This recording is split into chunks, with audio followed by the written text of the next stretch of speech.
Dear friends, caesarean first part విన్నారు కదా. ఈరోజు సెకండ్ పార్ట్ చెప్పబోతున్నాను. స్కిప్ చేయకుండా పూర్తిగా విని లైక్ కొట్టి కామెంట్ పెట్టి సబ్స్క్రైబ్ చేసుకుని నన్ను ప్రోత్సహించండి ప్లీజ్. ఇక కథలోకి వచ్చేద్దాం.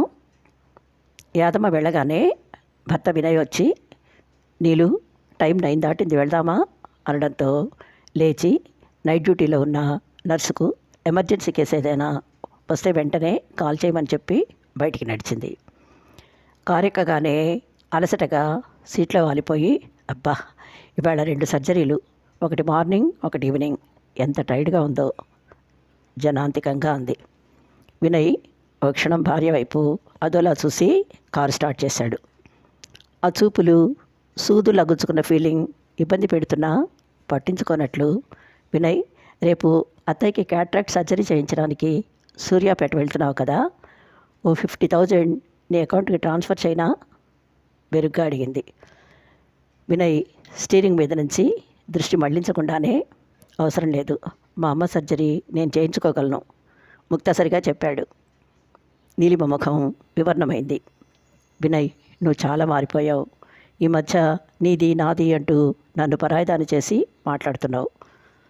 భార్య మాటల్లో ధ్వనించిన నిష్ఠూరాన్ని గమనించిన వినయ్ నిర్లిప్తంగా నవ్వి, అలాంటిదేం లేదు నీలు, మన ప్రొఫెషనల్ యాటిట్యూడ్స్ సింక్ అవడం లేదు, అందుకే నా మనసుకు నచ్చినట్లు నేను ఉండాలని డిసైడ్ అయ్యానంతే అనేసి మాన్ తిప్పుకున్నాడు.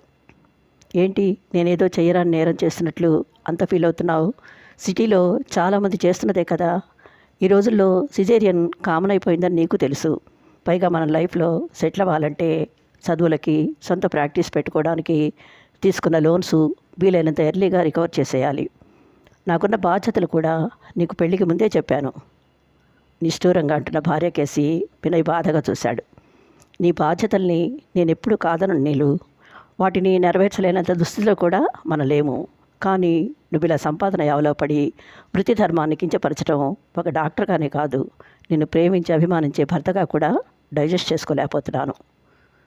అది కాదు వినయ్ అంటూ నీలిమ ఏదో చెప్పబోతుంటే, సర్లే ఇంటికి వచ్చేసాను దిగు అంటూ కారు ఆపి డోర్ ఓపెన్ చేసి లోపలికి నడిచాడు. నీలిమ గబగబా డిన్నర్ ప్రిపేర్ చేసి డైనింగ్ టేబుల్ ముందు భర్త దగ్గర మరోసారి అదే టాపిక్ రైజ్ చేసి కన్విన్స్ చేసేందుకు ట్రై చేసింది.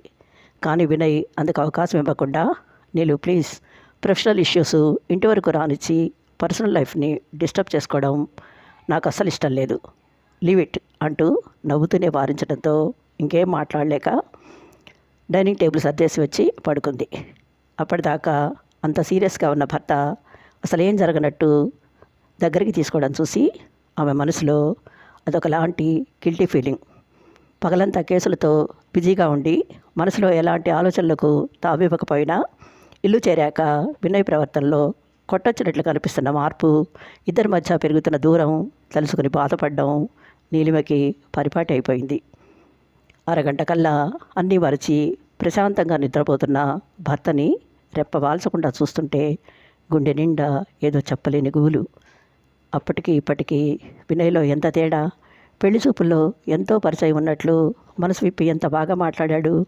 తన కేసి ఒళ్ళంతా కళ్ళు చేసుకుని చూస్తూ, నీలిమ గారు, మీరు గైనకాలజిస్ట్ అని నాన్నగారు చెప్పగానే మరోలా ఊహించుకున్నాను, కానీ సింపుల్గా కాటన్ శారీ వాలుజడతో నాకెంత ప్లెజెంట్ సర్ప్రైజ్ ఇచ్చారో తెలుసా అంటూ తెగ మెచ్చేసుకున్నాడు. తను పరిస్థితిని బట్టి సిగ్గు బిడియం పక్కన పెట్టేసి, మిస్టర్ వినయ్, నేను ఒక లోయర్ మిడిల్ క్లాస్ అమ్మ ఆడపిల్లనని మీకు తెలిసే ఉంటుంది. మా నాన్నగారు ఆర్టీసీ డ్రైవరు. 3 ఆడపిల్లల్లో నేనే పెద్దదాన్ని.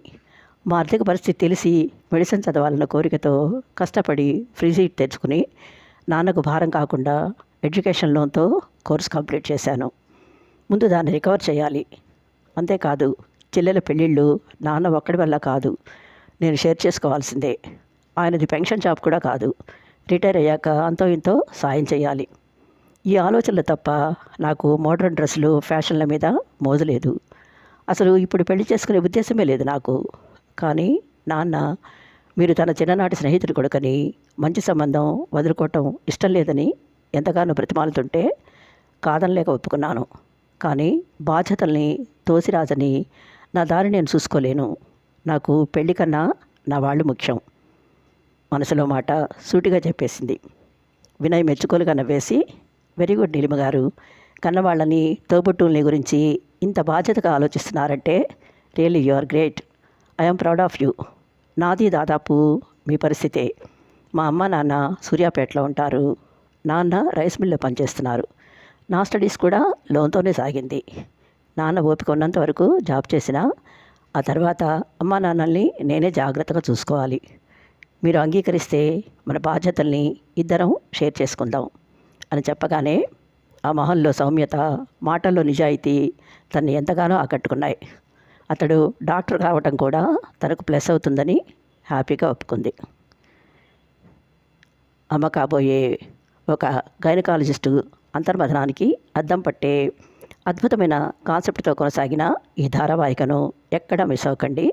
త్వరలో మరో ఎపిసోడ్తో మీ ముందుంటాను. బాయ్.